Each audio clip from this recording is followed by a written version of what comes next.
Picture this: a 17-year-old boy from the rugged mountains of Macedonia arrives at the gates of Athens, carrying nothing but his inheritance and an insatiable hunger for knowledge.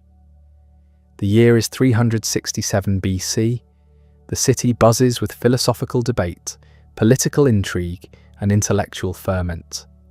This young man has travelled hundreds of miles from his homeland to study under the greatest mind of his generation. His name is Aristotle, and he has no idea that he is about to reshape human understanding forever. What drives a teenager to abandon everything familiar and journey to a foreign city in pursuit of wisdom? What transforms a curious student into the teacher of Alexander the Great, the founder of logic and the architect of Western thought? The story of Aristotle is not just the biography of one man, it is the chronicle of how a single mind can illuminate the darkest corners of human ignorance and lay the foundation for everything we know about science, ethics, politics, and the very nature of existence itself. But here is what makes this story truly extraordinary. Aristotle did not simply absorb the teachings of his master, Plato. He questioned them, challenged them, and ultimately revolutionized them. Where Plato looked upward to eternal forms in a transcendent realm, Aristotle looked downward to the living, breathing world around us.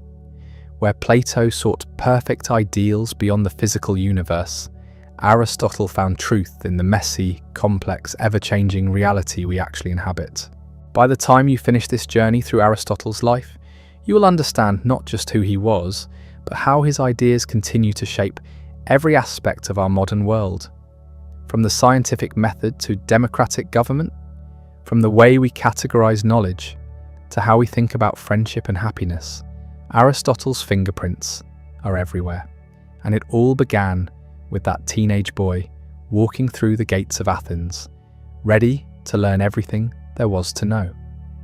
Before we dive into this incredible story, take a moment to like this video and subscribe to the channel. It helps more than you might imagine, and I am genuinely curious where in the world you're joining me tonight. Let me know in the comments. Now, let us travel back 24 centuries to witness the birth of a mind that would change everything. Aristotle was born in 384 BC in Stagira, a small Greek colonial city perched on the Chalcidice Peninsula in northern Macedonia. This was not the sophisticated Athens of Pericles or the military might of Sparta.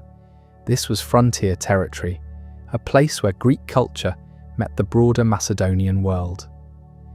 The timing of his birth was perfect, arriving during what historians call the golden age of Greek philosophy, when human reason was being applied to every conceivable question about existence, knowledge, and the good life.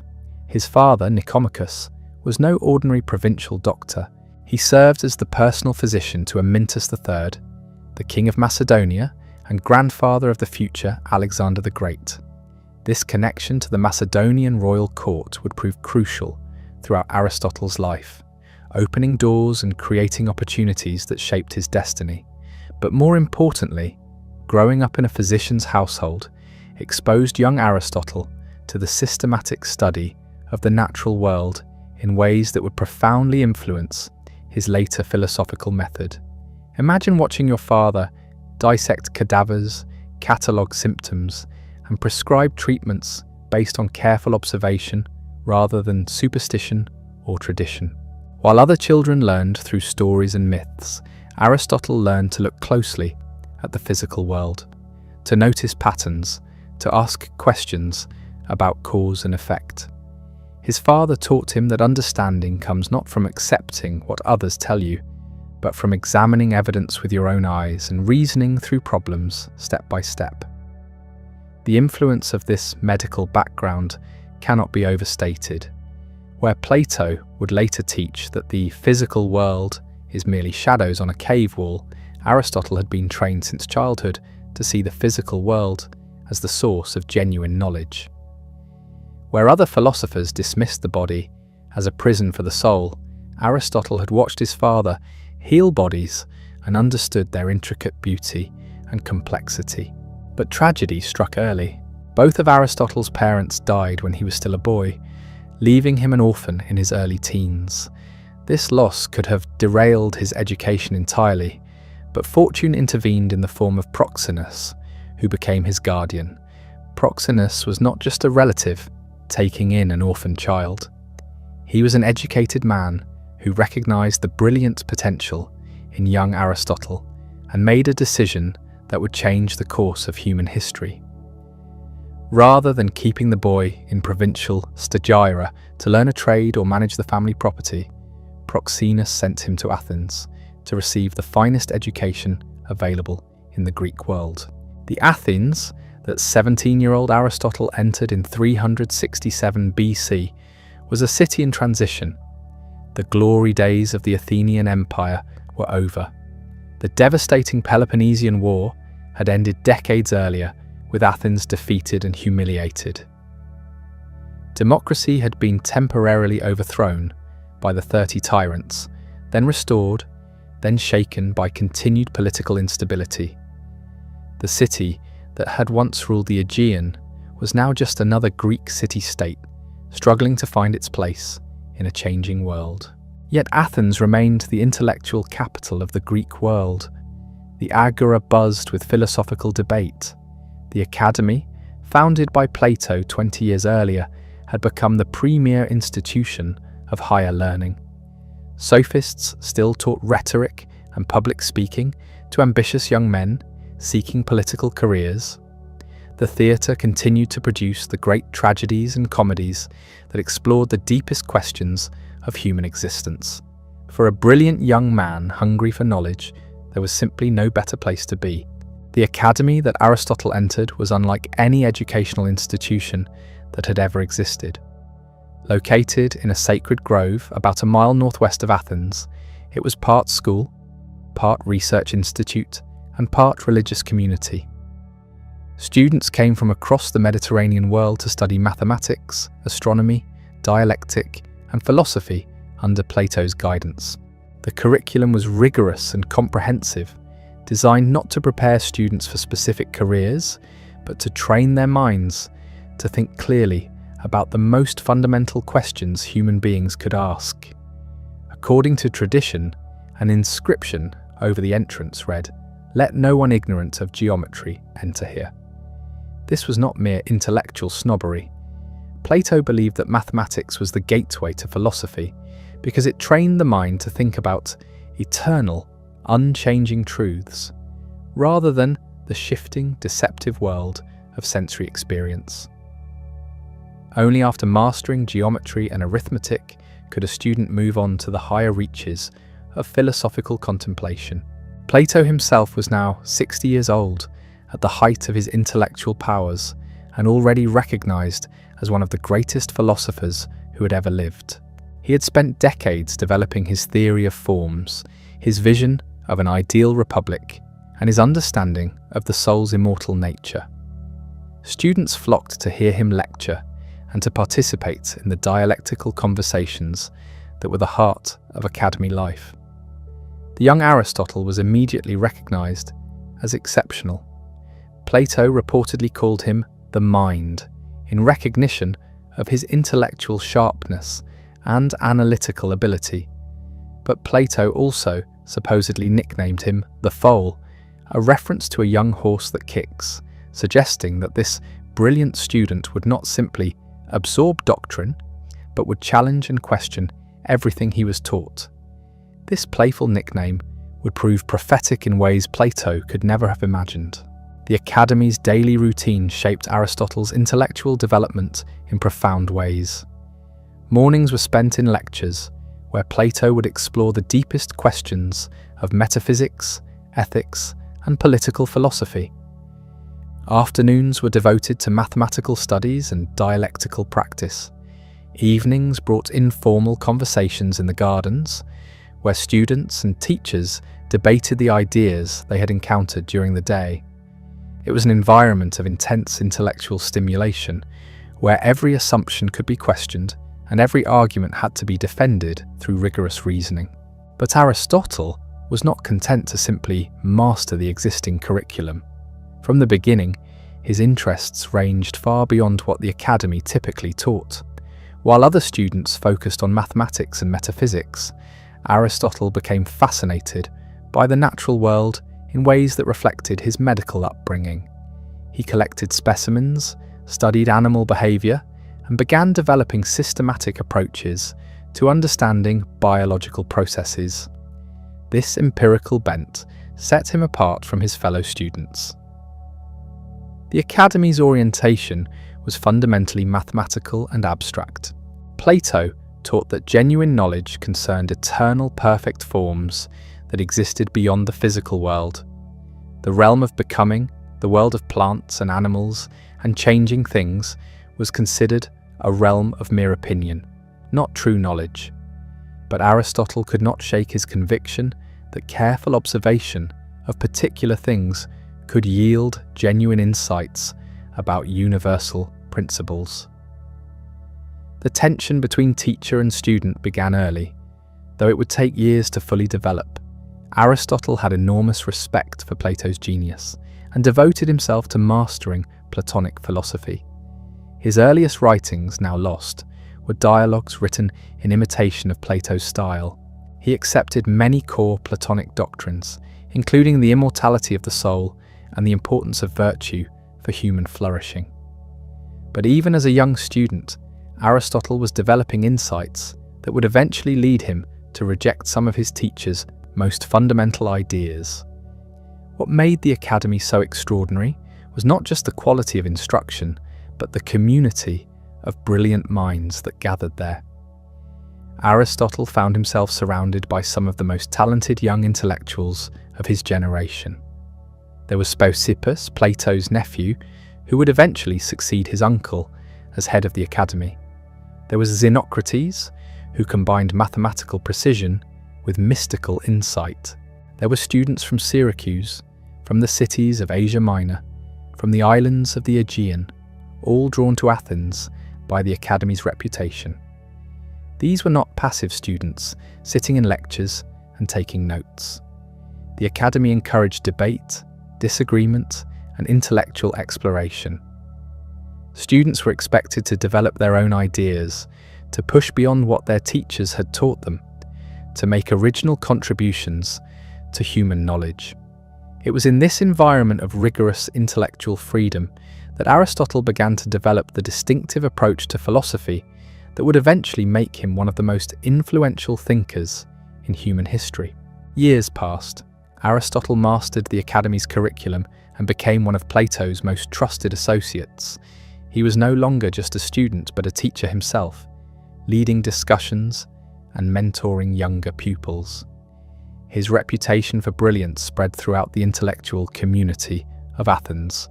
But beneath the surface, fundamental disagreements with Platonic orthodoxy were growing. The young man who had arrived as an eager 17-year-old was becoming an independent philosopher with his own vision of how human knowledge should be pursued. The transformation was gradual but inexorable. Where Plato emphasized the eternal and unchanging, Aristotle became increasingly fascinated by change, growth, and development. Where Plato looked for perfect mathematical relationships, Aristotle studied the messy complexity of biological processes. Where Plato sought to escape the world of appearances and ascend to pure reason, Aristotle wanted to understand how reason could make sense of the world we actually experience through our senses. For 20 years, Aristotle remained at the Academy, learning, teaching, and slowly developing the philosophical system that would revolutionize human thought. But forces beyond the philosophical were at work. Political tensions between Athens and Macedonia were growing. Plato was aging, and questions about the Academy's future leadership were becoming pressing. And in the northern kingdom of Macedonia, a young prince named Alexander was approaching the age when he would need the finest education available in the Greek world. The stage was being set for the next phase of Aristotle's extraordinary journey, when the provincial doctor's son would become tutor to the future conqueror of the world. The relationship between Plato and Aristotle during these 2 decades was complex. evolving from simple teacher-student to something more like intellectual, equals engaged in profound philosophical dialogue. As Aristotle matured, he began to voice disagreements that went to the very heart of Platonic philosophy. These were not the rebellious challenges of a young student trying to make his mark, but the carefully reasoned objections of a brilliant mind that had fully grasped his teacher's system and found it wanting. The most fundamental disagreement concerned the nature of reality itself. Plato's theory of forms posited that true reality consisted of perfect, eternal archetypes existing in a transcendent realm beyond the physical world. Everything we see and touch, according to this view, is merely an imperfect copy of these perfect forms. The form of horse exists eternally and perfectly, while individual horses are pale shadows that participate in this ideal but never fully embody it. Aristotle found this explanation both unnecessary and problematic. His medical background had taught him to trust careful observation, and his observations convinced him that individual things were not pale copies of perfect templates, but were real in their own right. When he studied a particular horse, he was not seeing a shadow of some perfect horse existing elsewhere. He was seeing a genuine substance with its own nature, its own principles of growth and development, its own reality. This led Aristotle to develop what would become one of his most revolutionary insights. Instead of looking beyond the physical world for explanations, he looked within it. The essence of horseness was not located in some separate realm of forms. It was embedded in individual horses themselves, in their structure, their behavior, their biological processes. Universal concepts like horse or justice or beauty were not independent entities, but were patterns that the mind could abstract from careful study of particular things. The implications of this shift were enormous. If Aristotle was right, then the path to knowledge did not require turning away from the sensible world toward pure reason and mathematics. Instead, it required turning toward the world with better tools for observation and analysis. The senses, which Plato had dismissed as sources of mere opinion, became for Aristotle the starting point for genuine knowledge. This empirical orientation led Aristotle to develop methodologies that were revolutionary for their time. While other philosophers relied primarily on logical argument and mathematical demonstration, Aristotle began to emphasize systematic observation, careful classification, and what we would now recognize as early forms of scientific method. He collected specimens, conducted dissections, interviewed experts, and accumulated vast amounts of data about the natural world. His approach to biology exemplified this new methodology. Rather than beginning with abstract principles about what life must be like, Aristotle began by studying living things as they actually existed. He examined hundreds of different animal species, cataloguing their anatomy, their behavior, their reproduction, their development from embryo to adult. He discovered that dolphins were mammals, not fish.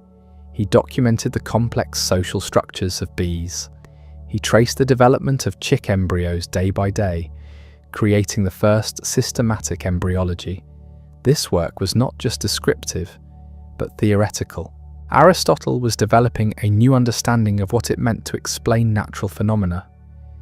Instead of appealing to mathematical relationships or transcendent forms, he focused on what he called the four causes. To truly understand anything, you needed to know its material cause, what it was made of, its formal cause, what kind of thing it was, its efficient cause, what brought it into being, and its final cause, what purpose or goal it served. This framework allowed Aristotle to make sense of change and development in ways that Platonic philosophy could not. A seed becoming a tree was not a pale copy trying to approximate some perfect tree existing elsewhere. It was a substance actualizing its own internal potential, guided by its own nature toward its own natural end. Change was not movement away from perfection, but the fulfillment of inherent possibilities. The Academy community watched these developments with fascination and growing concern. Here was Plato's most brilliant student, systematically dismantling key elements of Platonic doctrine. The debates between teacher and student must have been intense, carried out in the garden paths where Plato had walked for decades, surrounded by students who were witnessing the birth of a new philosophical approach. Yet despite their fundamental disagreements, the relationship between Plato and Aristotle remained respectful and even affectionate. Aristotle later wrote that Plato was a man whom it would be impious for bad men even to praise, and who first showed clearly, both in his life and in his methods of reasoning, how to be good and happy at the same time.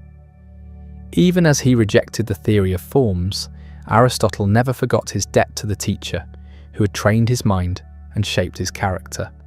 The tension came to a head in 347 BC, when Plato died at the age of 80.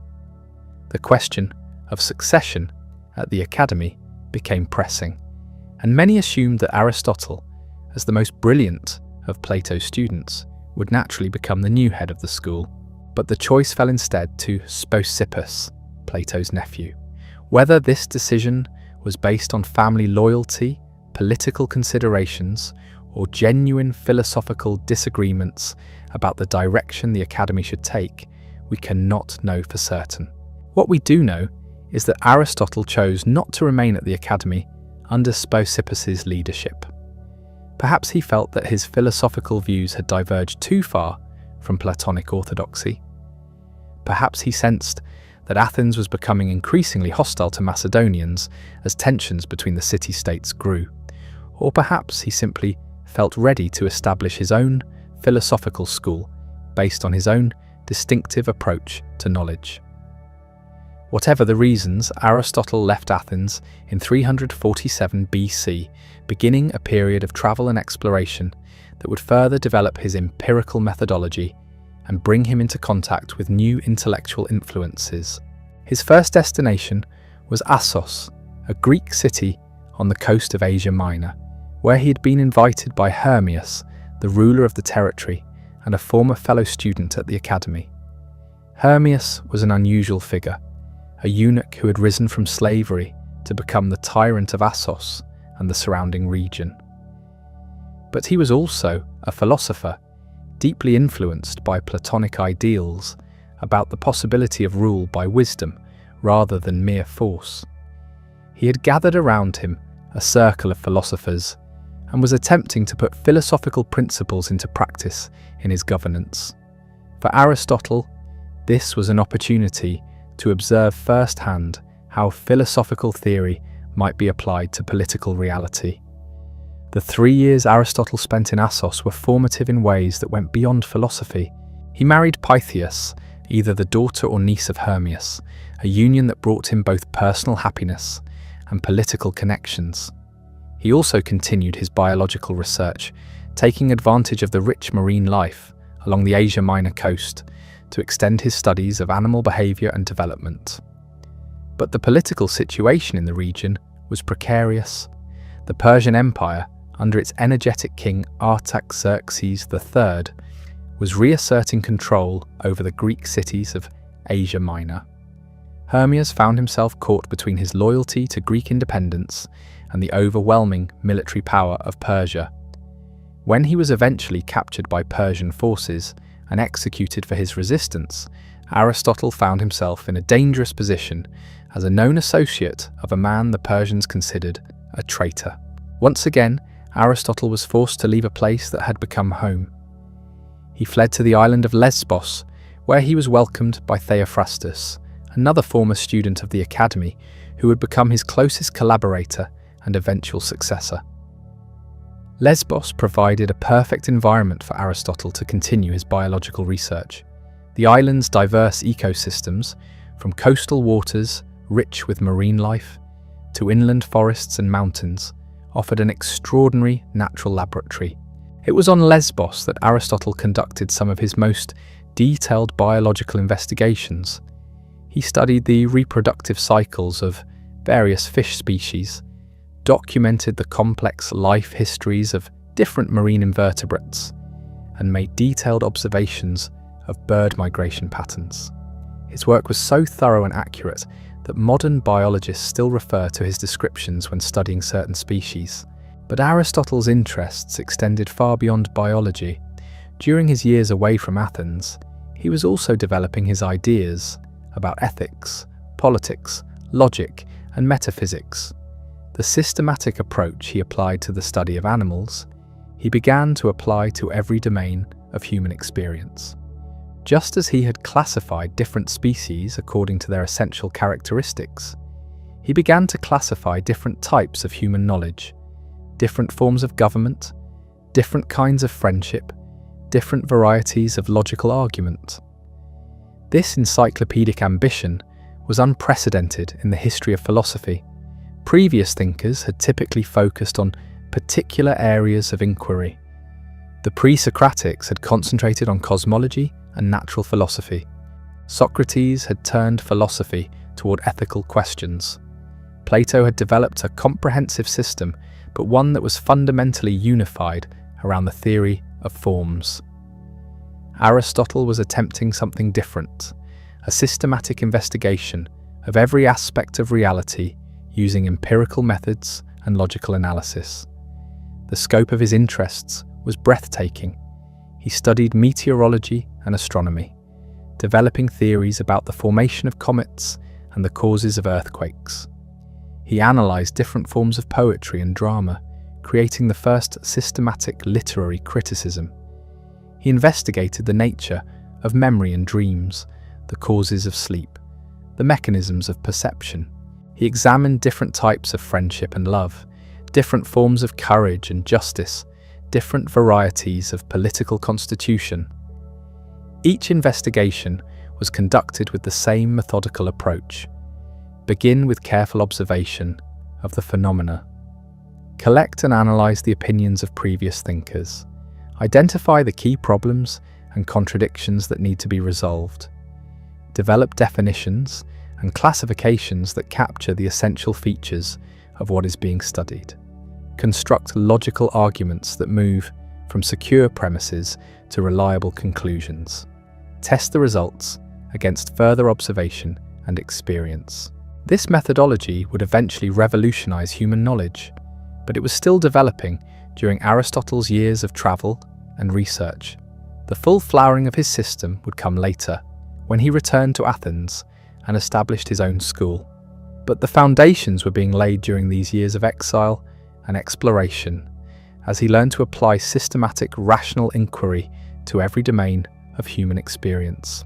Meanwhile, events in the wider Greek world were moving toward a transformation that would reshape the entire Mediterranean region.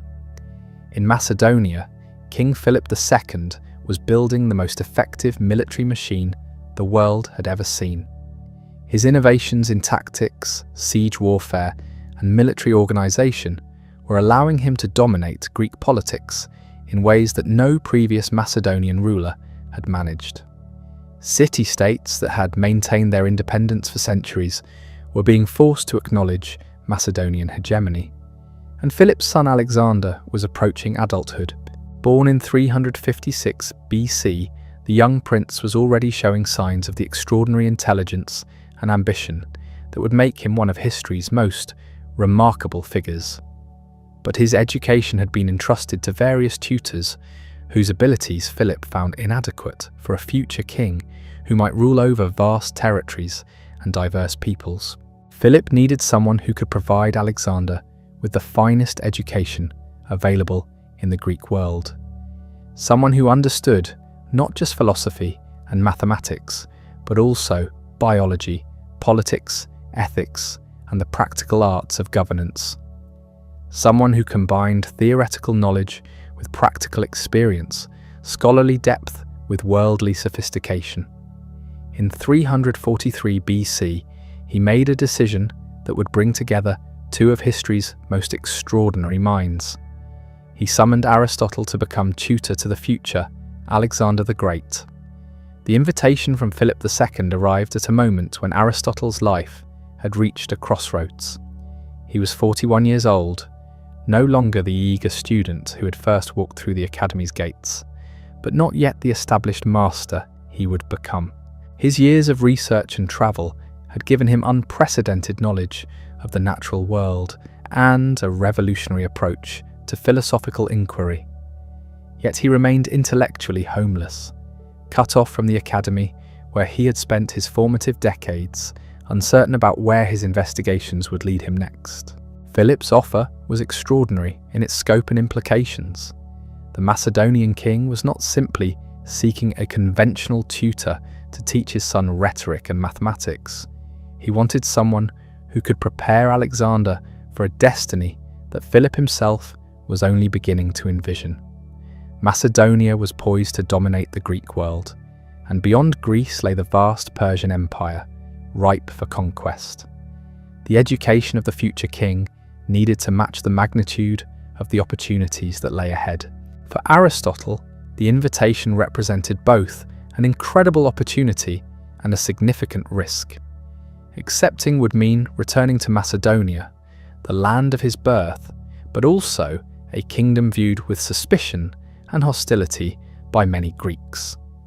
It would mean abandoning his research projects and taking on responsibilities that might consume years of his life.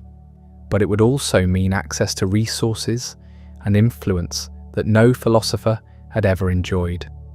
And it would mean the chance to test his ideas about ethics and politics in the most practical way possible, by shaping the mind of someone who might rule the world.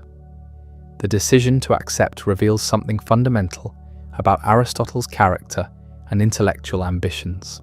Unlike Plato, who had retreated from political engagement after his disastrous experiences in Syracuse, Aristotle believed that philosophical wisdom should engage with practical reality. His biological research had taught him that understanding required not just theoretical analysis, but careful observation of how things actually functioned in the real world. Now he had the opportunity to observe and influence the development of a future ruler from the closest possible vantage point. The arrangement Philip proposed was generous beyond anything Aristotle could have expected. The philosopher would be provided with a staff of assistants and access to the royal library. More remarkably, Philip promised to rebuild Stagira, Aristotle's hometown, which had been destroyed during earlier military campaigns. The citizens who had been sold into slavery would be freed and allowed to return. It was an offer that combined professional opportunity with personal vindication in ways that must have seemed almost too good to be true. In 343 BC, Aristotle travelled north to Pella, the capital of Macedonia, to begin what would become one of the most famous teacher-student relationships in history. The Macedonia he encountered was a kingdom in the midst of extraordinary transformation. Under Philip's leadership, it had evolved from a backward mountain principality into the most powerful military force in the Greek world. The court at Pella buzzed with activity as diplomats, generals, and administrators managed the complex business of expansion and consolidation. Alexander was 13 years old when Aristotle arrived, already showing signs of the remarkable intelligence and fierce ambition that would define his adult life. He was physically small but intensely energetic, with the piercing gaze and quick movements that would later intimidate kings and generals. His mother, Olympias, had filled his childhood with stories of heroic ancestors and divine destiny. His father had begun his military education, teaching him tactics and strategy. But his intellectual development had been left to a series of tutors whose abilities had not satisfied Philip's grand ambitions for his heir. The relationship between the middle-aged philosopher and the teenage prince began cautiously. Aristotle was dealing with a student unlike any he had encountered at the academy. Alexander was brilliant, but his intelligence was restless and impatient. He absorbed information quickly, but became bored with abstract speculation that seemed disconnected from practical application. He had been raised to rule, and everything he learned needed to be evaluated in terms of how it might help him achieve dominance over other men. Aristotle adapted his teaching methods to match his extraordinary pupil. Rather than beginning with mathematics and dialectic, as the academy curriculum required, he started with subjects that would capture Alexander's imagination and serve his future needs. They studied Homer together, with Aristotle creating a special annotated edition of the Iliad that Alexander would carry with him throughout his later campaigns. The epic poems were not just literature, but guides to leadership, courage, and the complex psychology of command. The curriculum Aristotle developed for Alexander was unprecedented in its breadth and practical focus. They studied geography and ethnography, learning about the peoples and territories that might someday be subject to Macedonian rule. They examined different forms of government, analysing the strengths and weaknesses of various constitutional arrangements. They explored medicine and biology, knowledge that would prove invaluable for maintaining the health of armies in distant climates. They investigated rhetoric and diplomacy, arts essential for managing diverse populations and competing elites. But perhaps most importantly, they explored ethics and the nature of human excellence. Aristotle was developing ideas about virtue and character that would eventually be refined in his Nicomachean Ethics, and Alexander became the laboratory for testing these concepts. What qualities make a great leader? How should power be exercised? What is the relationship between personal virtue and political success? These were not abstract philosophical questions, but urgent practical problems that Alexander would soon face on a scale no previous ruler had ever encountered. The teaching took place not in formal classrooms, but in the gardens and walkways of a specially constructed facility at Miesa, a small town in the foothills of Mount Bermion. The setting was deliberately designed to encourage the kind of peripatetic discussion that Aristotle had learned to value during his years at the academy. Teacher and student would walk together for hours, examining specimens, debating questions, testing ideas against experience and observation. Other young Macedonian nobles joined these educational sessions, creating a small community of future leaders who would eventually help Alexander conquer and govern his vast empire. Among them were Hephaestion, who would become Alexander's closest friend and most trusted general, and Ptolemy, who would eventually rule Egypt as one of the successor kingdoms. These young men absorbed not just specific knowledge, but a way of thinking about problems that combined theoretical sophistication with practical application. The influence flowed in both directions. While Aristotle was shaping Alexander's intellectual development, the experience of teaching a future conqueror was also transforming Aristotle's own philosophical outlook. His ethical and political theories were being tested against the realities of power in ways that purely academic speculation could never achieve. His understanding of human nature was being refined through close observation of exceptional individuals operating under extraordinary pressures. The relationship was not without tensions. Alexander's temperament was fundamentally different from the contemplative ideal that Aristotle admired. The prince was driven by ambition for glory and conquest that sometimes conflicted with the philosopher's emphasis on moderation and rational reflection. Alexander wanted to surpass the heroes of legend, to achieve immortal fame through unprecedented accomplishments. Aristotle valued the quiet satisfaction of understanding truth for its own sake. These differences would become more pronounced as Alexander matured and began to assert his independence. But during the early years of their association, the collaboration was remarkably productive. Aristotle was learning to communicate complex philosophical ideas in ways that could guide practical decision-making. Alexander was developing intellectual habits and analytical skills that would serve him well when he inherited the most challenging political and military responsibilities of his age. The education extended far beyond formal lessons. Aristotle encouraged Alexander to collect specimens and artifacts from distant regions. laying the foundation for what would become the first systematic program of scientific exploration in European history. When Alexander later conquered Asia, he would send back to his former tutor detailed reports on the flora, fauna, geography, and customs of the territories he encountered. This collaboration between philosopher and conqueror would produce the most comprehensive body of empirical knowledge about the natural world that had ever been assembled. The political dimensions of the relationship were equally important.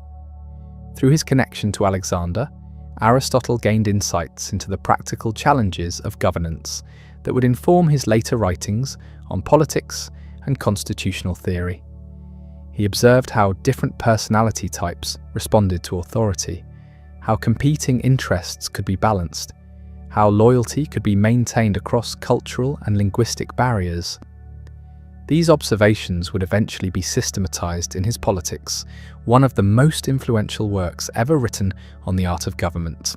But the arrangement also placed Aristotle in an increasingly precarious position as tensions between Macedonia and the other Greek city-states continued to escalate. Many Athenians viewed him as a traitor who had sold his philosophical integrity for royal patronage.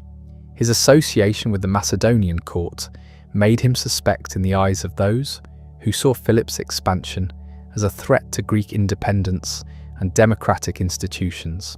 The situation became more complex as Alexander began to demonstrate the military genius that would make him one of history's most successful conquerors.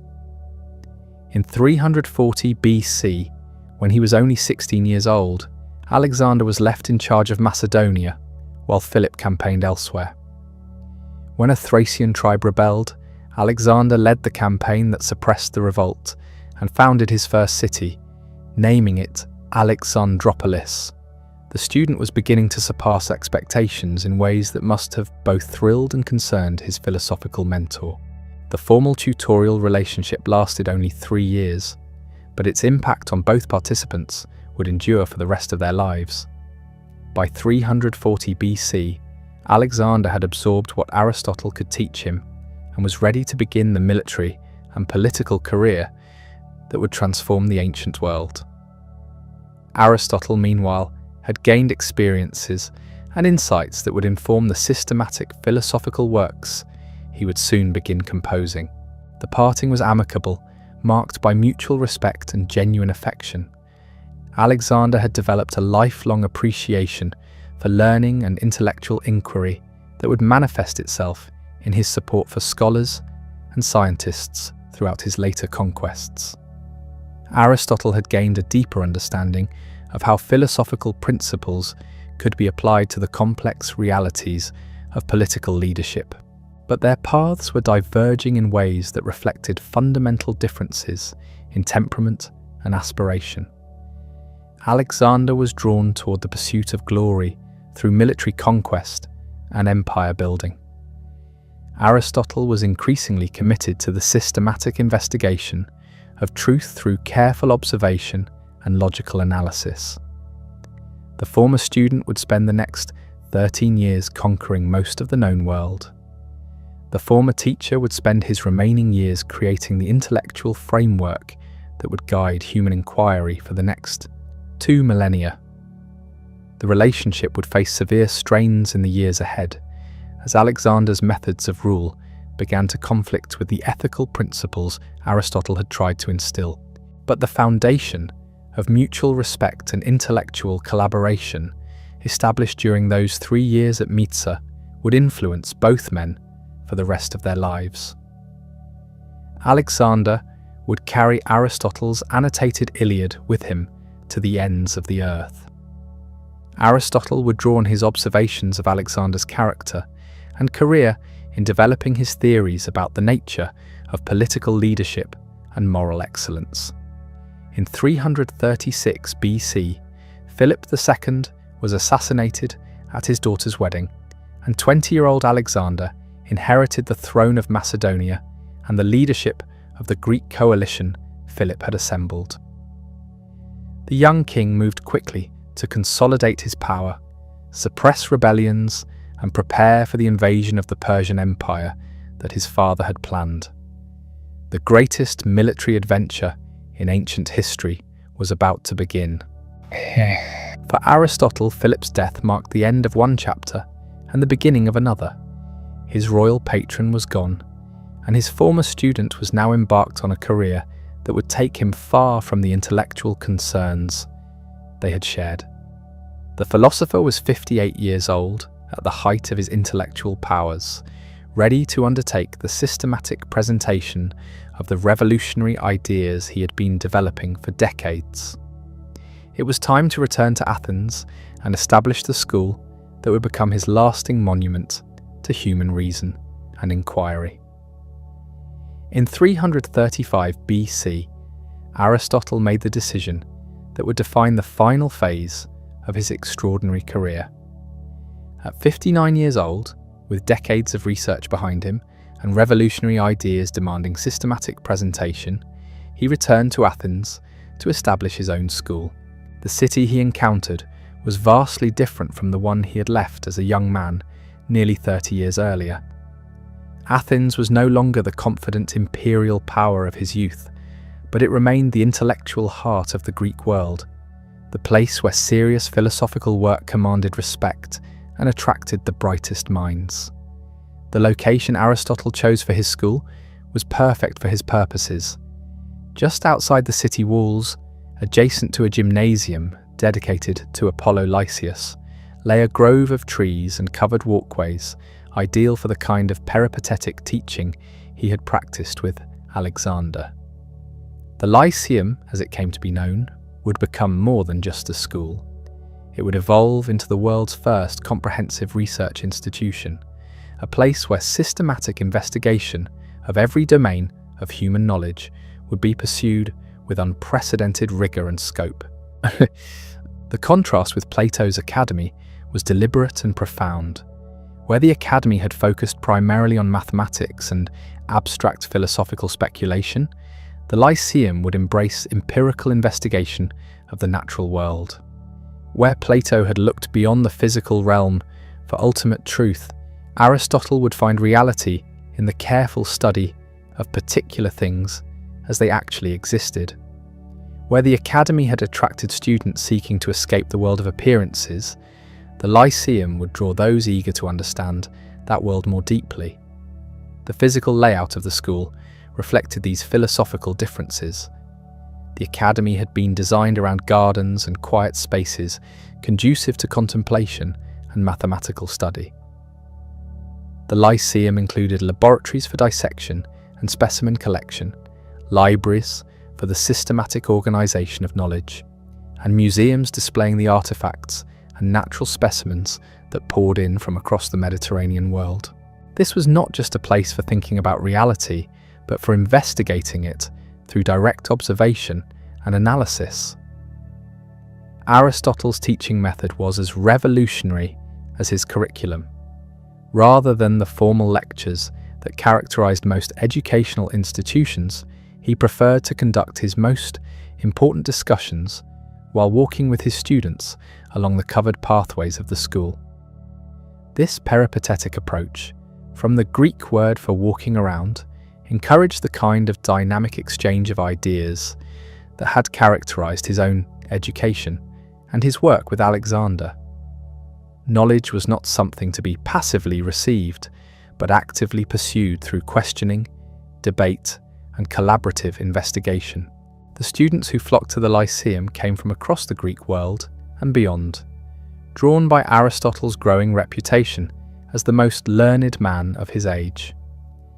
Unlike the academy, which had maintained a certain aristocratic exclusivity, the Lyceum was open to anyone with genuine intellectual curiosity and the ability to contribute to its research projects.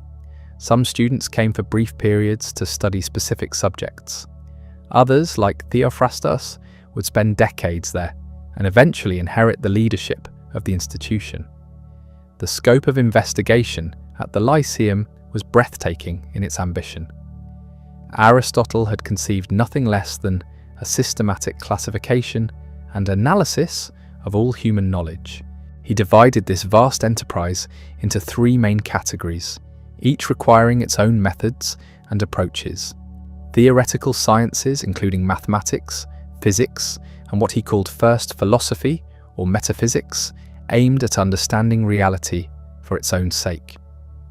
Practical sciences, including ethics and politics, focused on how human beings should live and organize their communities. Productive sciences, including rhetoric, poetry, and the various crafts, concerned the creation of useful or beautiful objects. Within each category, Aristotle and his collaborators pursued investigations with a thoroughness that had never been attempted before. In biology, they collected and classified hundreds of species, conducted systematic dissections, and developed theories of reproduction and development that would remain authoritative for centuries. In physics, they analysed motion, change, and the fundamental constituents of matter. In psychology, they explored the nature of perception, memory, and thought. In ethics, they examined the conditions for human flourishing and the nature of virtue. In politics, they studied the constitutions of over 150 different city-states, analysing what made governments stable or unstable, just or unjust. The research was not conducted in isolation, but as part of a collaborative enterprise that anticipated the methods of modern scientific institutions. Students and colleagues were assigned specific projects that contributed to larger investigations. Reports were shared, critiqued, and refined through collective discussion. The library accumulated not just books but detailed records of observations, interviews with experts, and comparative analyses of different approaches to common problems. Central to all this activity was Aristotle's conviction that genuine knowledge required both empirical investigation and logical analysis. It was not enough to collect facts about the natural world. Those facts needed to be organised according to rational principles that revealed the underlying patterns and connections that made sense of apparent diversity and change. Similarly, logical reasoning could not proceed in isolation from careful observation of how things actually behaved in the world. This synthesis of empirical and rational methods led to some of Aristotle's most important innovations. In logic, he developed the first systematic analysis of valid reasoning, creating the framework of syllogistic argument that would dominate Western thought for over 2 millennia. A syllogism begins with general premises and derives specific conclusions through rules that guarantee the truth of the result if the premises are correct. All men are mortal. Socrates is a man. Therefore, Socrates is mortal. This simple example illustrates the power of a method that could be applied to any domain of inquiry where reliable conclusions needed to be drawn from available evidence. But Aristotle's logic was not merely abstract. It was designed to serve the practical needs of investigation in fields like biology, politics, and ethics, where the goal was to move from particular observations to general principles that could guide further research and practical decision-making.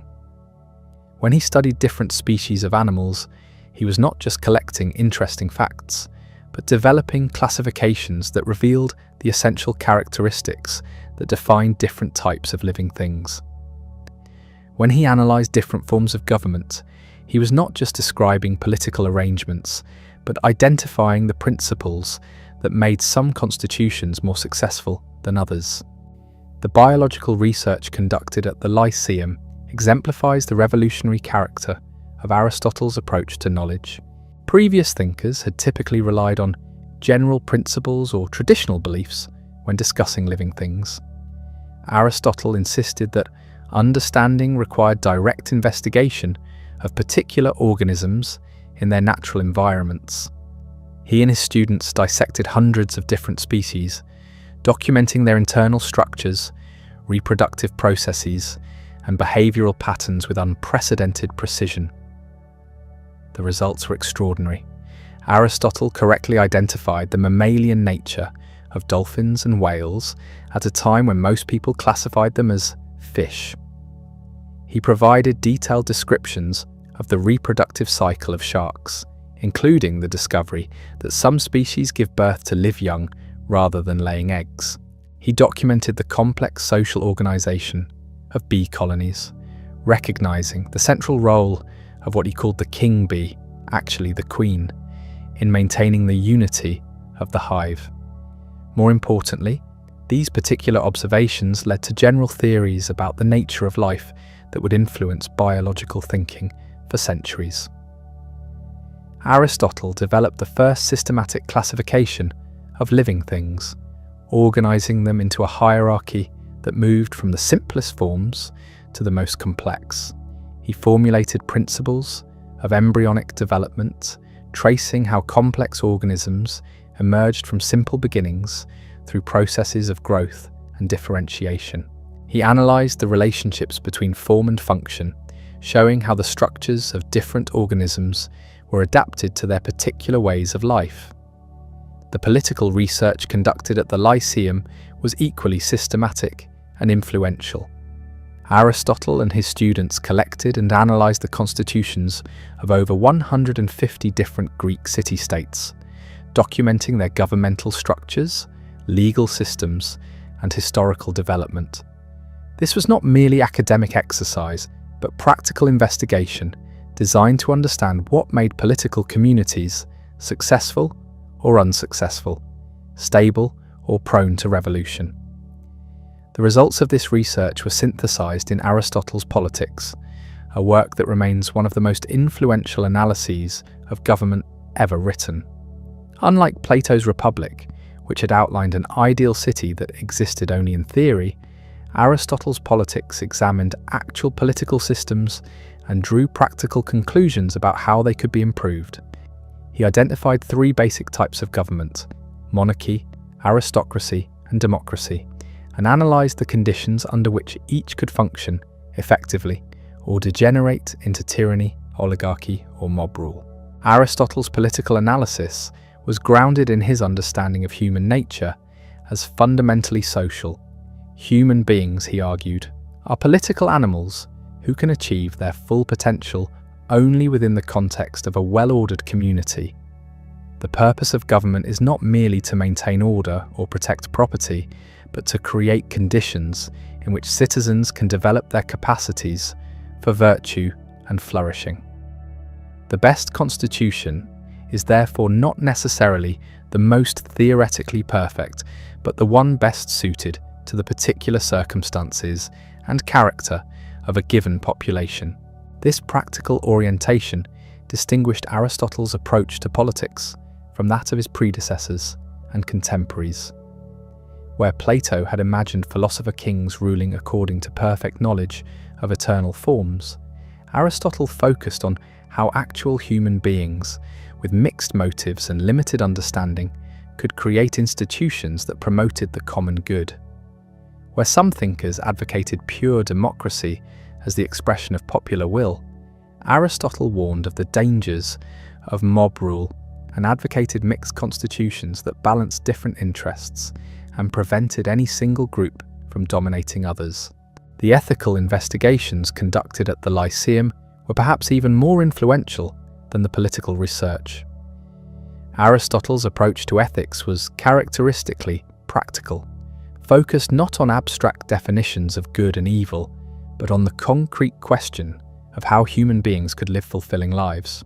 His Nicomachean Ethics, probably named after his son Nicomachus, remains one of the most widely read works of moral philosophy ever written. The central insight of Aristotelian ethics is that virtue is not a matter of following rules or achieving some transcendent state of perfection, but of developing excellent character traits that enable a person to flourish as a human being. Virtues like courage, generosity, and justice are not abstract ideals but practical dispositions that must be cultivated through practice and habit. A person becomes virtuous not by studying virtue, but by acting virtuously until virtuous action becomes second nature. This emphasis on practice and habituation led Aristotle to some of his most psychologically acute observations about human development. Children are not born virtuous or vicious, but acquire moral character through the examples they observe and the behaviours that are encouraged or discouraged by their communities. Education in virtue, therefore, cannot be purely intellectual, but must involve the training of emotions and desires, as well as rational reflection. The goal is not to suppress passion in favour of reason, but to achieve a harmonious integration of all aspects of human personality. The concept of the mean, perhaps Aristotle's most famous contribution to ethical theory, illustrates this integrated approach to virtue. Most virtues, he argued, represent a balanced middle ground between extremes of excess and deficiency. Courage is the mean between cowardice, which involves too little confidence in the face of danger, and recklessness, which involves too much. Generosity lies between stinginess and wasteful extravagance. Justice involves giving people what they deserve, neither too much nor too little. Finding the mean is not a matter of mechanical calculation, but requires practical wisdom, the ability to perceive what action is appropriate in particular circumstances.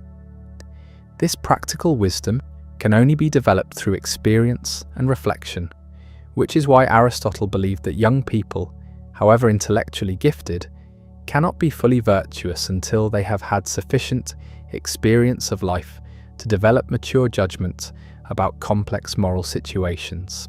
The ultimate goal of virtue, according to Aristotle, is eudaimonia, often translated as happiness but better understood as flourishing or living well. Eudaimonia is not a feeling or temporary state, but a way of being that characterizes a complete life, lived according to virtue. It requires not only excellent character, but also sufficient external goods, health, friendship, and opportunities for meaningful activity. A person can be virtuous in adverse circumstances, but full human flourishing requires favourable conditions that enable virtue to be expressed in action. This understanding of happiness as flourishing rather than pleasure distinguished Aristotle's ethics from both the hedonistic approaches that made pleasure the highest good and the ascetic traditions that viewed all bodily satisfaction with suspicion.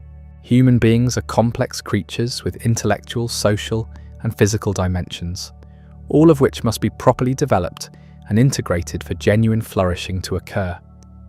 The highest form of happiness involves the exercise of our distinctively human capacities for rational thought and virtuous action within the context of meaningful relationships and worthwhile activities. The research conducted at the Lyceum extended far beyond these central areas of biology, politics, and ethics. Aristotle and his collaborators made significant contributions to astronomy, meteorology, psychology, literary criticism, and what we would now call sociology and anthropology. They developed theories about the nature of memory and dreams, the causes of earthquakes and eclipses, the different types of friendship and love, and the essential characteristics of poetry and drama. The Poetics, Aristotle's analysis of tragic drama, introduced concepts that continue to influence literary criticism and artistic theory. His definition of tragedy as an imitation of action that arouses pity and fear and achieves catharsis through the resolution of these emotions provided a framework for understanding how art can serve important psychological and social functions. His analysis of plot structure, character development, and the relationship between form and content established principles that have guided artistic creation for over 2 millennia. The range and depth of these investigations established the Lyceum as the premier centre of learning in the ancient world.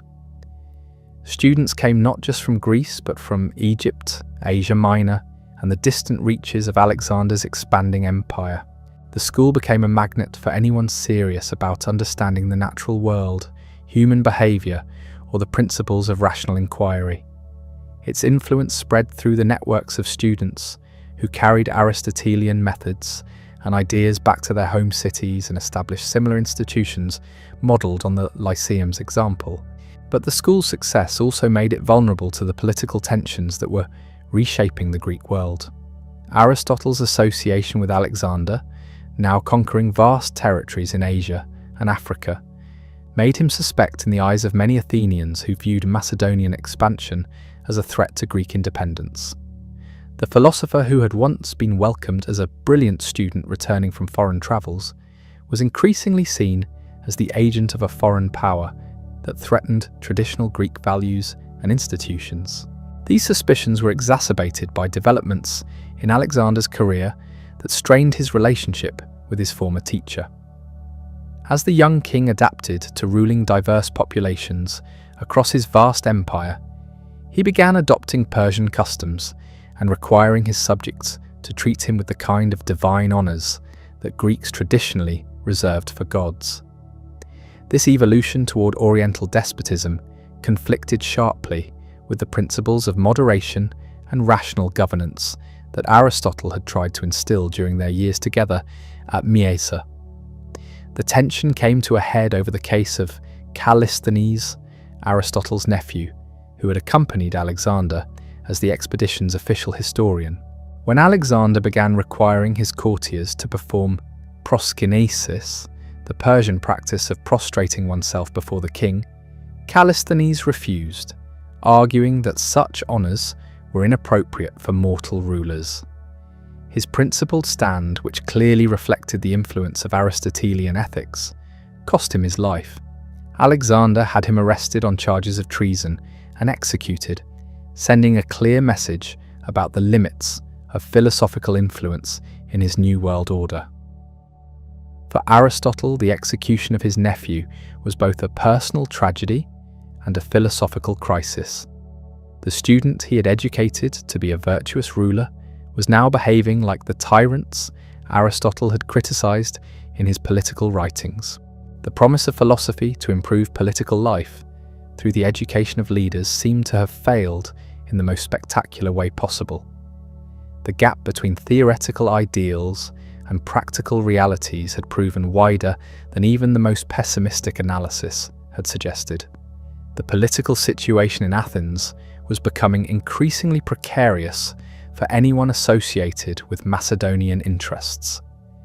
Anti-Macedonian sentiment was growing as Alexander's conquests continued to drain Greek resources and manpower.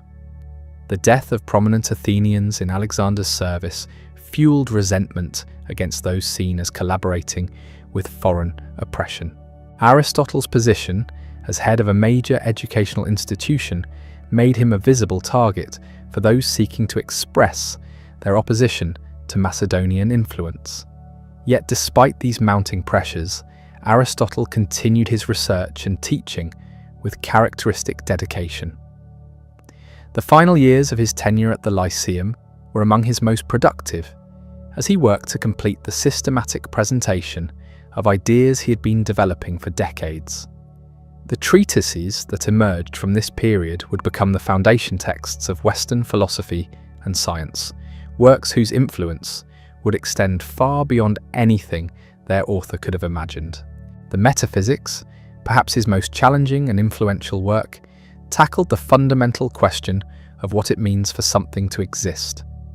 Aristotle's analysis of substance, potentiality, and actuality, and the different types of causation, provided a framework for understanding reality that would dominate philosophical thinking for centuries. His critique of Plato's theory of forms was definitive, showing that universal concepts could be explained without positing a separate realm of perfect archetypes. His development of the concept of the unmoved mover as the ultimate source of motion and change in the universe would later be adapted by medieval theologians as a philosophical proof for the existence of God. The Physics examined the nature of motion, time, space, and change with unprecedented systematic rigor.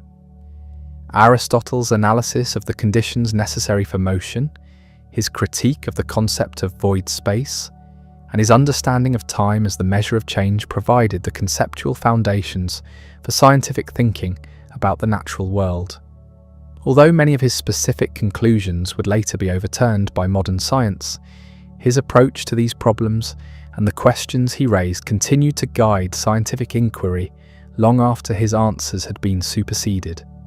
The logical treatises, later collected under the title Organon or Tool, provided the first systematic analysis of valid reasoning. Aristotle's development of syllogistic logic, his analysis of different types of premises and conclusions, and his identification of logical fallacies created the intellectual tools that would be essential for rigorous thinking in any field. The principles he established would remain the foundation of logical education until the development of modern symbolic logic in the 19th and 20th centuries.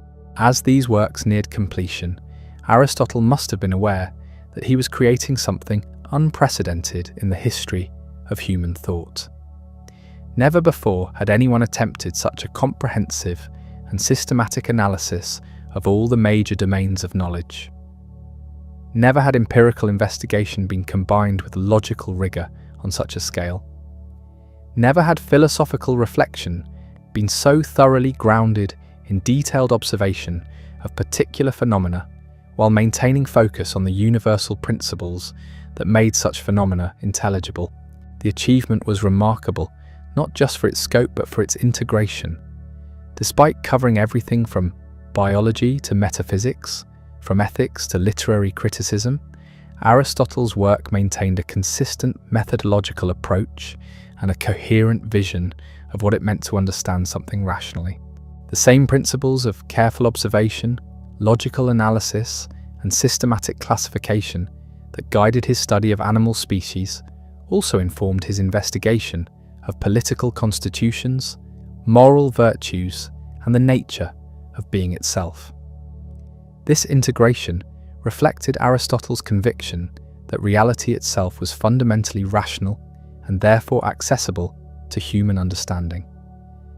Unlike some earlier philosophers who had emphasized the limitations of human knowledge or the unbridgeable gap between appearance and reality, Aristotle believed that patient investigation, using proper methods, could yield genuine insight into how things actually worked. The world was complex and often puzzling, but it was not fundamentally mysterious or beyond the reach of careful inquiry. This optimism about human cognitive abilities would prove to be one of Aristotle's most influential legacies. His confidence that systematic investigation could reveal truth about every aspect of reality provided the intellectual foundation for the scientific revolution that would transform human understanding centuries later. His belief that rational analysis could guide practical decision-making in ethics and politics influenced the development of moral philosophy and political theory throughout the Western tradition. But even as Aristotle was completing his life's work, events beyond his control were moving toward a crisis that would force him once again into exile from the city he had come to love. In 323 BC, news arrived that would change everything. Alexander the Great, conqueror of most of the known world and the most powerful individual in human history, was dead at the age of 32 in distant Babylon. The empire he had created was already beginning to fragment as his generals competed for control of different territories. For Athens, Alexander's death represented an opportunity to reassert independence from Macedonian control. Anti-Macedonian sentiment, long suppressed by fear of Alexander's power, erupted into open rebellion. The Lamian War began as Athens and other Greek cities attempted to throw off the foreign domination that had constrained their freedom for decades. For Aristotle, the political transformation was potentially catastrophic. His association with Alexander, his Macedonian origins, and his position as head of a major educational institution made him an obvious target for Athenian anger against everything connected to foreign rule. The charges that were soon brought against him were ominously familiar, almost identical to those that had been used against Socrates over 70 years earlier.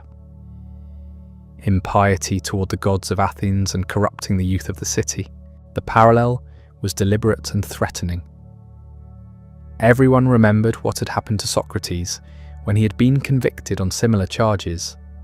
The philosopher, who had spent decades contributing to Athenian intellectual life through his teaching and research, was now being treated as an enemy of the city whose knowledge and methods he had helped to advance. Faced with the choice between staying to defend himself in court or leaving Athens to avoid the fate of his predecessor, Aristotle made a decision that revealed both his practical wisdom and his commitment to the philosophical life he had spent decades building. Unlike Socrates, who had chosen to remain and accept whatever judgment the city imposed, Aristotle chose exile. According to later tradition, he explained this decision by saying he would not allow Athens to sin twice against philosophy. In 322 BC, at the age of 62, Aristotle left Athens for the final time, taking with him the manuscripts and research materials that represented the work of a lifetime. His destination was Chalcis, on the island of Euboea, where his mother's family had property and where he could find refuge from the political turmoil that was consuming the Greek world. The school he had built over 13 years, the institution that had become the most important centre of learning in the Mediterranean world, was left in the capable hands of Theophrastus, his most devoted student and collaborator. The exile was brief but symbolically significant. The philosopher who had attempted to understand every aspect of human experience, who had created the intellectual tools that would guide rational inquiry for millennia, had been rejected by the very city that had benefited most from his contributions. The tension between philosophical investigation and political loyalty, between the pursuit of truth and the demands of civic solidarity, had proven irreconcilable in ways that foreshadowed conflicts that would persist throughout the history of intellectual life. Less than a year after his arrival in Chalcis, Aristotle died of a stomach ailment that had troubled him for years. He was 62 years old, having lived long enough to complete the systematic presentation of his revolutionary approach to knowledge, but not long enough to see how profoundly his ideas would transform human understanding. His will, preserved by ancient biographers, reveals a man who remained devoted to his family and students, even in his final moments, providing for the care of his dependents and the continuation of his philosophical work. The death of Aristotle marks the end of the most productive period in the history of ancient philosophy. The century and a half that had seen the work of Socrates, Plato, and Aristotle establish the intellectual foundations of Western civilization. But it also marks the beginning of an influence that would extend far beyond anything achieved by previous thinkers. The systematic and comprehensive character of Aristotle's work, combined with its integration of empirical observation and logical analysis, provided resources that would be drawn upon by every subsequent generation of philosophers, scientists, and scholars. The immediate future of Aristotelian philosophy was secured by the loyalty and competence of Theophrastus, who continued to lead the Lyceum for 36 years after his teacher's death. Under his guidance, the school maintained its commitment to empirical research and systematic investigation, making important contributions to botany, mineralogy, and other natural sciences. The methods and approaches Aristotle had developed were refined and extended by students who carried on the tradition of collaborative investigation that had made the Lyceum the premier research institution of the ancient world. But the ultimate measure of Aristotle's achievement would not be found in the continuation of his school, or even in the preservation of his writings. It would be found in the transformation of human thinking that his work had made possible, a transformation whose full implications would only become apparent over the centuries that followed his death. The boy from Stagira, who had arrived in Athens with nothing but curiosity and determination, had created the intellectual framework that would guide human inquiry into every aspect of reality, from the smallest details of animal behaviour to the largest questions about the nature of existence itself. But even as Theophrastus worked to preserve the institutional legacy of the Lyceum, the intellectual revolution Aristotle had initiated was already spreading far beyond the gardens where he had once walked with his students.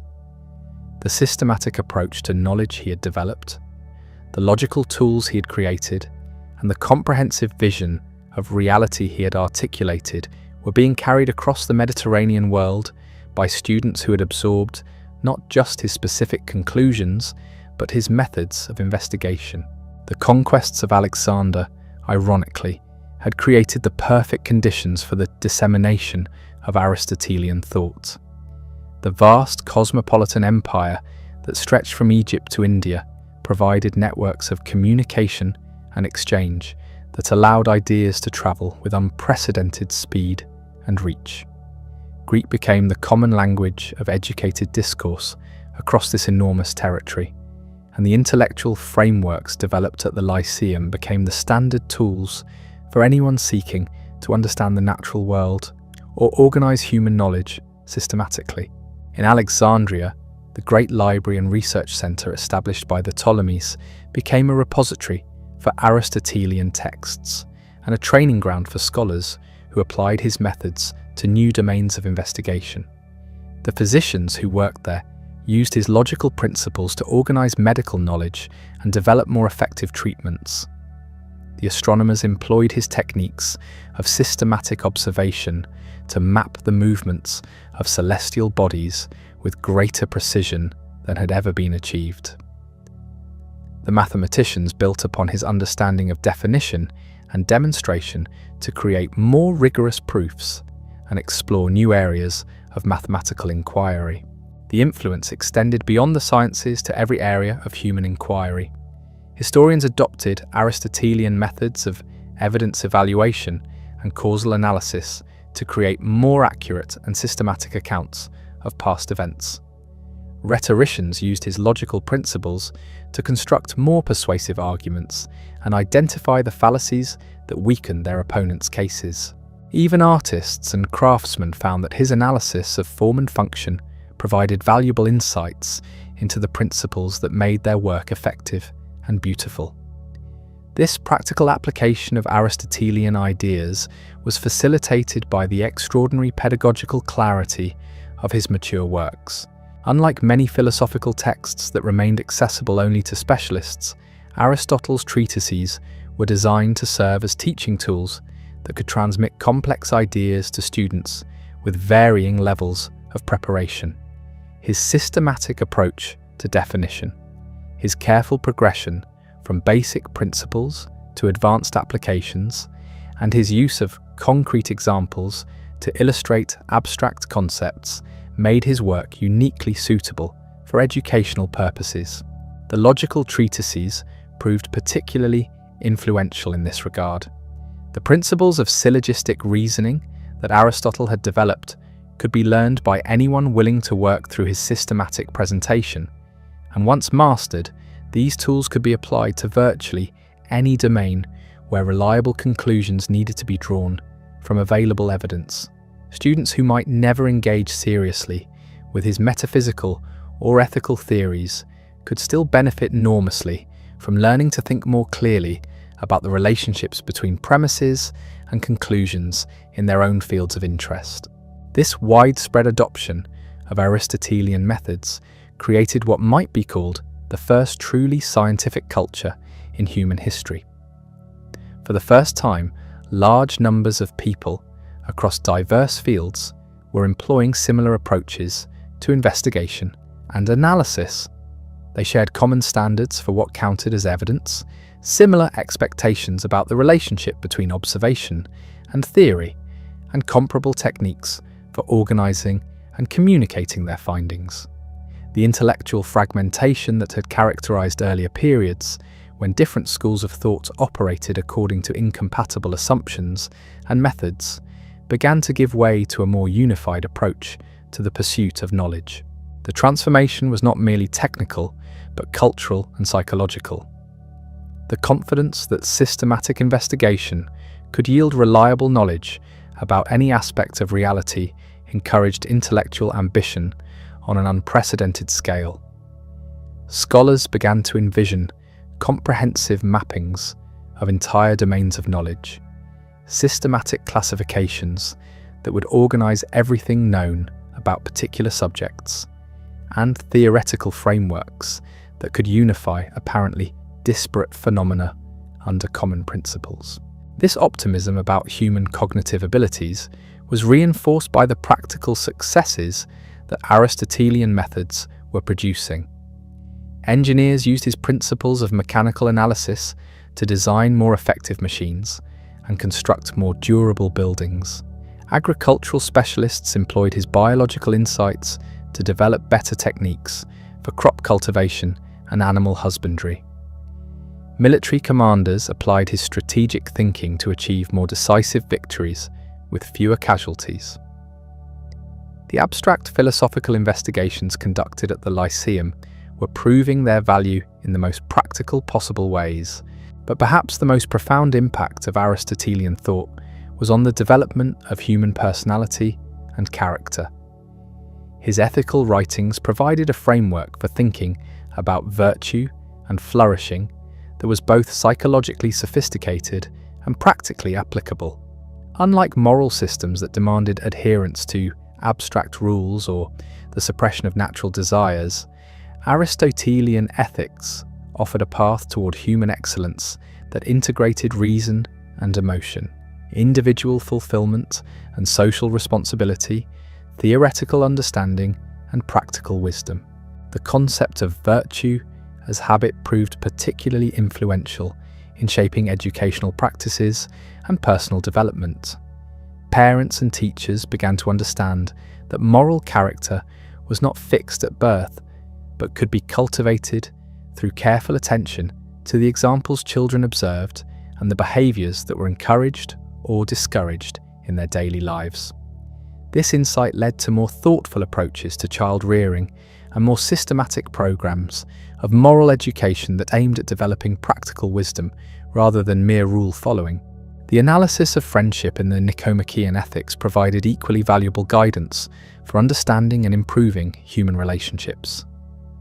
Aristotle's distinction between friendships based on utility, pleasure, and virtue helped people recognize the different types of connections they formed with others and understand what was required to develop and maintain relationships of the highest quality. His insight that the best friendships involve mutual recognition of each other's excellence and shared commitment to virtuous activity offered a vision of human community that was both demanding and deeply satisfying. The political implications of Aristotelian thought were equally far-reaching, though more complex and sometimes contradictory in their effects. His analysis of different constitutional forms and his emphasis on the importance of the rule of law provided intellectual resources for those seeking to create more just and stable forms of government. The idea that political institutions should serve the common good rather than the narrow interests of particular groups became a standard by which actual governments could be evaluated and criticized. At the same time, his defense of slavery and his assumption that some forms of natural inequality were legitimate provided justification for practices and attitudes that would later be recognized as fundamentally unjust. The tension between his commitment to rational inquiry and his acceptance of conventional social arrangements revealed the limitations that even the most systematic thinking could face when confronting deeply embedded cultural assumptions. These contradictions would become more apparent as Aristotelian ideas spread to different cultural contexts and were adapted to serve various political purposes. Roman administrators used his classification of governmental forms to analyze the constitutional arrangements of conquered territories and design more effective systems of imperial control. Christian theologians employed his logical methods to develop more sophisticated defenses of religious doctrine, while sometimes rejecting his conclusions about the eternity of the world or the mortality of the soul. The encounter between Aristotelian philosophy and emerging Christianity proved particularly fruitful and complex.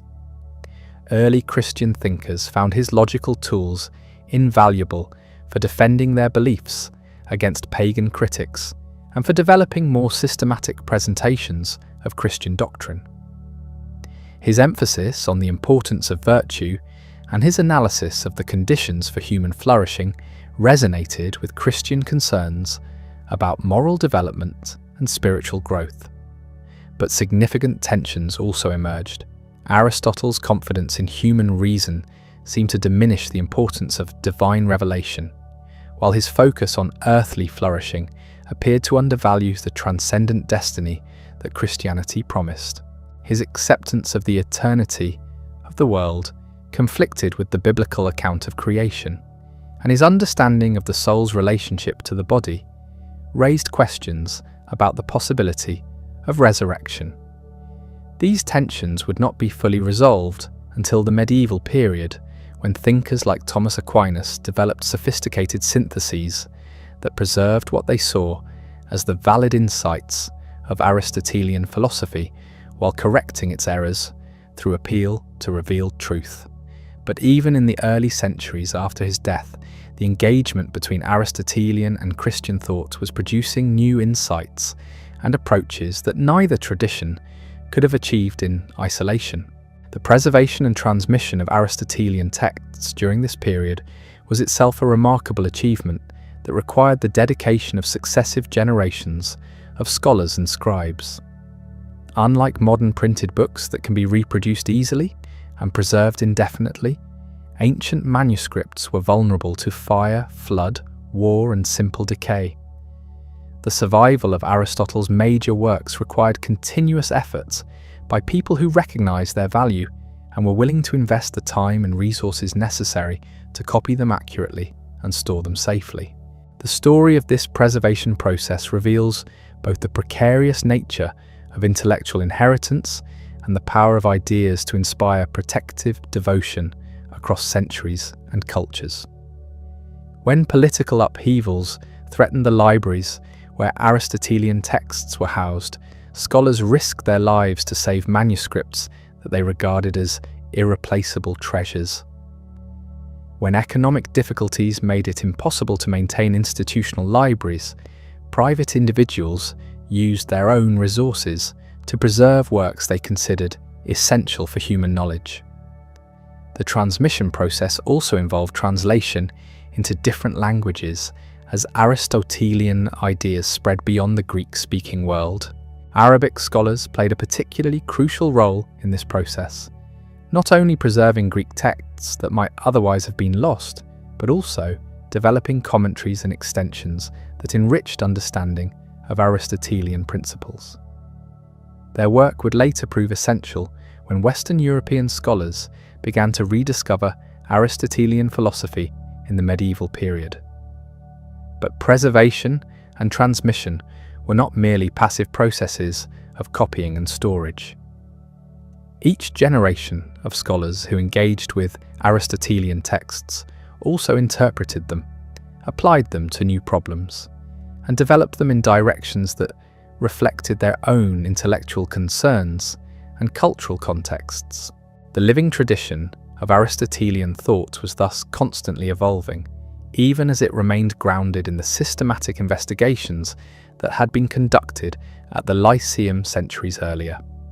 This dynamic relationship between tradition and innovation would prove to be one of the most important aspects of Aristotelian influence. Rather than fossilizing into a rigid orthodoxy, Aristotelian philosophy remained flexible enough to accommodate new discoveries and insights while providing stable methodological principles that could guide investigation across different domains and historical periods. The frameworks Aristotle had developed were sufficiently general to be applicable to problems he had never considered, yet sufficiently specific to provide genuine guidance for those who mastered their proper use. The mathematical and scientific investigations that flourished in the Hellenistic period exemplified this productive relationship between Aristotelian methods and innovative research.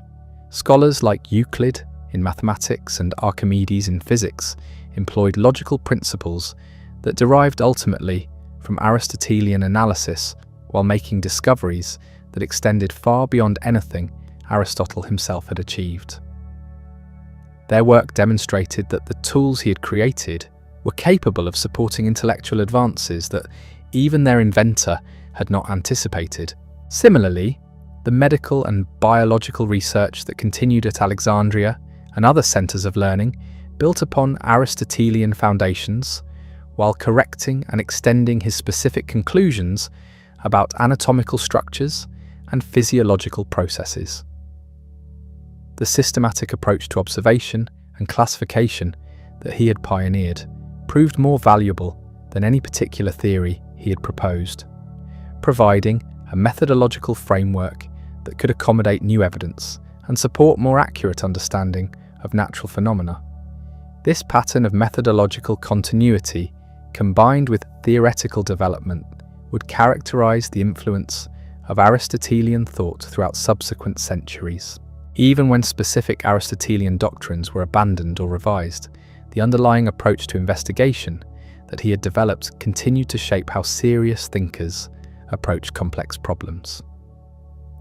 His greatest contribution was not any particular set of conclusions, but the demonstration that systematic rational inquiry could yield reliable knowledge about every aspect of reality. The educational institutions that emerged throughout the Hellenistic world reflected this understanding of Aristotelian influence. Rather than simply teaching students to memorize and repeat the master's conclusions, these schools emphasized the development of analytical skills and investigative methods that students could apply to their own areas of interest. The goal was not to produce disciples who would defend predetermined doctrines, but to train independent thinkers who could extend human knowledge through their own original research. This educational philosophy had profound implications for the development of human civilization.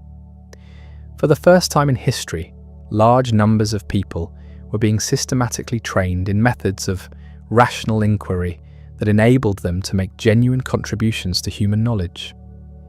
The intellectual advances that had previously been confined to a few exceptional individuals were becoming more widely distributed across entire populations of educated people. The cumulative effect of this democratization of rational method was an acceleration in the pace of human learning that would continue for centuries. Each generation could build more effectively upon the achievements of its predecessors, because more people possessed the tools necessary to understand, evaluate, and extend existing knowledge. The systematic approach to investigation that Aristotle had developed at the Lyceum was becoming the foundation for a truly progressive intellectual culture. But this influence extended beyond the formal educational institutions to affect every aspect of social and economic life. Craftsmen who learned to apply Aristotelian principles of analysis to their work became more skilled at solving technical problems and developing improved techniques. Merchants who understood his logical methods became more effective at evaluating opportunities and managing complex transactions. Even ordinary citizens who absorbed elements of Aristotelian thinking through popular education became more capable of participating effectively in public deliberations about community policies and decisions. The transformation was gradual but comprehensive, creating changes in human capacity and aspiration that would have seemed almost miraculous to earlier generations. The boy from Stagira who had walked through the gates of Athens, carrying nothing but curiosity and determination, had initiated a revolution in human thinking, whose effects would continue to unfold long after his death. His vision of systematic rational inquiry as the key to understanding reality had proven powerful enough to reshape entire civilizations and create new possibilities for human achievement that previous ages could never have imagined. As the Hellenistic period gave way to Roman dominance, these Aristotelian influences would encounter new challenges and opportunities that would test their adaptability and reveal new dimensions of their potential. The practical Roman temperament would find different uses for Aristotelian insights than the more theoretical Greek approach had emphasized, while the growing influence of Christianity would raise fundamental questions about the relationship between reason and revelation that would require creative new syntheses. but the foundations had been laid for intellectual developments that would continue to transform human understanding for millennia to come. The Roman conquest of Greece in the 2nd century BC might have seemed like the end of Hellenic intellectual achievement, but it proved instead to be the beginning of an extraordinary new chapter in the story of Aristotelian influence. The practical Romans, initially suspicious of Greek philosophy as an effeminate distraction from the serious business of conquest and administration, gradually discovered that Aristotelian methods offered precisely the tools they needed to govern their vast and diverse empire effectively. Marcus Tullius Cicero exemplified this Roman appropriation of Greek wisdom. As a young man studying rhetoric in Athens and Rhodes, he encountered Aristotelian logic and ethical theory through teachers who traced their intellectual lineage directly back to the Lyceum. But Cicero was not content to remain a passive student of foreign philosophy. He recognized that Aristotelian insights could be adapted to serve distinctly Roman purposes, providing intellectual foundations for the legal and political institutions that held the empire together. Cicero's forensic speeches demonstrate Aristotelian influence in action.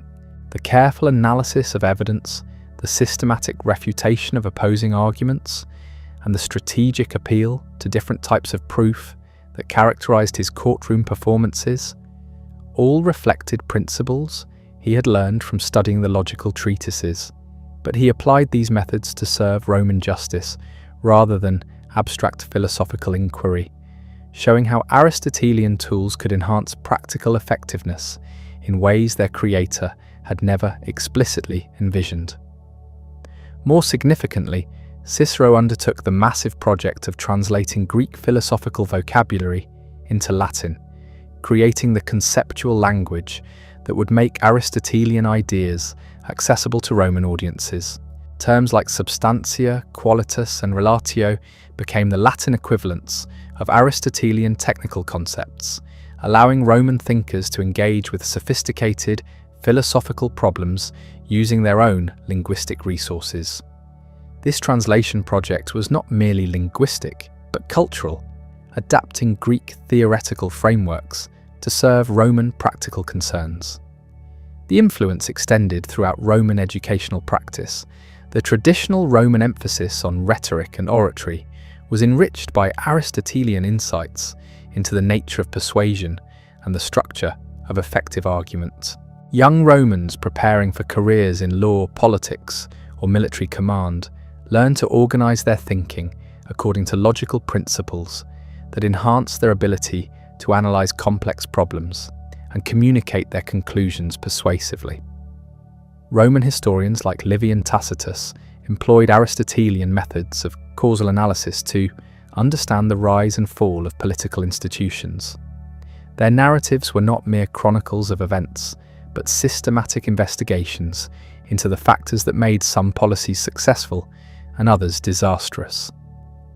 The psychological insights that Aristotle had developed in his ethical writings proved particularly valuable for understanding the motivations of historical actors and the consequences of their choices.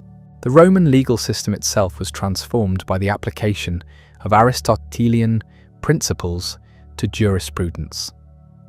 The systematic classification of different types of legal relationships, the careful analysis of the conditions that made contracts valid or invalid, and the development of general principles that could guide judicial decisions in novel cases all reflected the influence of methods that had originated in the Lyceum centuries earlier. Roman engineers and architects found Aristotelian insights equally valuable for their practical projects. The analysis of mechanical principles that govern the operation of machines, the understanding of structural relationships that determine the stability of buildings, and the systematic approach to problem solving that characterized major construction projects all demonstrated the continued relevance of theoretical investigations that had begun with the study of animal locomotion and plant growth. But perhaps the most profound Roman contribution to Aristotelian tradition was the development of comprehensive legal and administrative systems that embodied philosophical principles on an unprecedented scale. The Roman legal code represented an attempt to organize all aspects of human relationships according to rational principles that could be applied consistently across different cultural contexts. The administrative practices that governed provincial territories reflected systematic thinking about the conditions necessary for stable and just government. These institutional achievements demonstrated that Aristotelian insights could be more than academic exercises or personal guides to virtue. They could serve as foundations for social and political arrangements that shaped the lives of millions of people across vast geographical areas. The boy from Stagira who had wondered about the nature of justice and the conditions for human flourishing could never have imagined that his investigations would eventually influence the legal systems that governed territories from Britain to Egypt. The encounter between Aristotelian philosophy and Roman Christianity in the later imperial period created even more complex and far-reaching developments. Early Christian apologists like Justin Martyr and Clement of Alexandria had already begun to explore the relationship between Greek philosophical insights and Christian revelation, but it was Augustine of Hippo who achieved the most influential synthesis of these traditions. Augustine's intellectual journey recapitulated, in compressed form, the entire development of ancient philosophy. Raised in North Africa during the 4th century, he was educated in classical rhetoric and initially attracted to Manichaean dualism, before encountering Neoplatonic philosophy and finally converting to Christianity. His mature theological system drew heavily on Aristotelian logical methods while subordinating philosophical reasoning to the authority of revealed truth. The Confessions, Augustine's spiritual autobiography, demonstrates Aristotelian influence in its systematic analysis of psychological development and its careful attention to the relationship between rational understanding and emotional commitment. His account of his own conversion employs the same methodical approach to understanding human motivation that Aristotle had used in analyzing ethical development, but applies it to the specific problem of explaining how divine grace operates through human psychology. Augustine's City of God represents an even more ambitious application of Aristotelian methods to Christian concerns.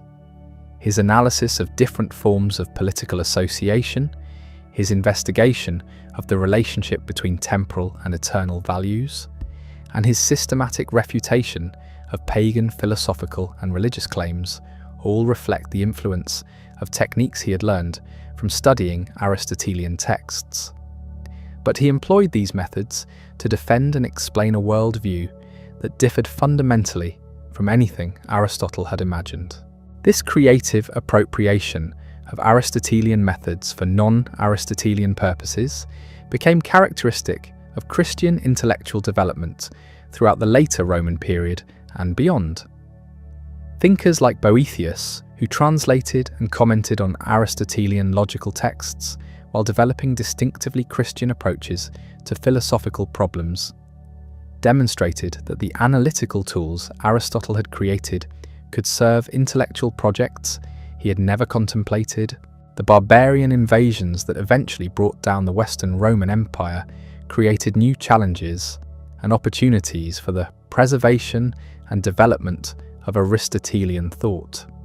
As urban centres declined and institutional libraries were destroyed, the survival of classical texts depended increasingly on the dedication of individual scholars and the protective efforts of Christian monasteries. The monks who copied manuscripts in isolated scriptoriums were not motivated by academic interest in ancient philosophy, but by religious conviction about the importance of preserving all forms of human knowledge. This monastic preservation effort was itself influenced by Aristotelian ideas about the systematic organization of knowledge. The great libraries that developed at monasteries like Monte Cassino and St. Gall employed classification systems that reflected principles Aristotle had developed for organizing the contents of the Lyceum library. The educational curricula that emerged in monastic schools were structured according to logical sequences that moved from basic skills to advanced theoretical understanding in ways that echoed Aristotelian pedagogical methods. Meanwhile, in the Eastern Roman Empire, the tradition of Aristotelian scholarship continued with less interruption.